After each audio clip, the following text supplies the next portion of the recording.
Moena kōrero. Hone harawira e tiwi me te whakataua whatarangi kia wehe atu ia I te rōpū toranga pū Māori. Kāti, kua riro I etahi Māori no kai koura te tāhuna I tētahi whakataetai nui mō ngā umanga tāpoi o te ao. I rānana I nā pō I whakaingoatia ai ko te umanga mātaki tohora o kai koura, te toa o ngā toa I ngā tohu tāpoi a Virgin Holidays. Kei a Kingi Kiriona ngā whakamahuki. Herere kēpea e nei pikitia mō tētahi kaupapa e pāna ki te mātakitaki tohora. Engari he pēnei te teitei o ngā maunga kua tuahu ki ngā Māori o kai koura. Egypt there has got pyramids.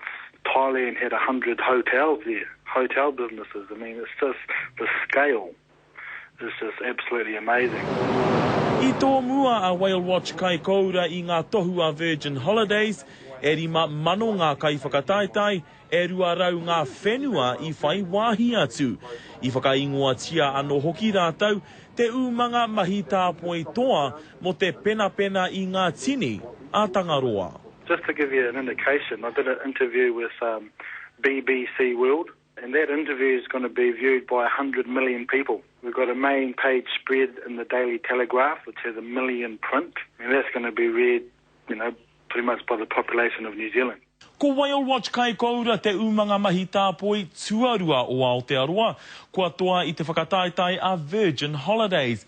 He whakataetai mō ngā umanga e kaha nei ki te whakatairanga I te ohanga o rātau hapori. Kei etahi kōrero te kau miriona tāra te nui o ngā moni, ka hua I te umanga nei I a tau. Ko te nuinga o ngā kaimahi o kai koura, kei Whale Watch e mahi ana. Kua puta hoki ngā mihi a te premier kia Whale Watch kai koura, I nā hoki kua rua tau noai ho rātau e mahi tāpoi ana ki a Hitereiria. He aha koa e whātekau o rau o ngā mahi mātaki tohora I Piripane nā rātau. I'm not too sure where the next step would be, but we'll be looking for it, because we're always trying to find new challenges, so we'll definitely be looking for the next maunga we can climb. Kingi Kiriona, te karere.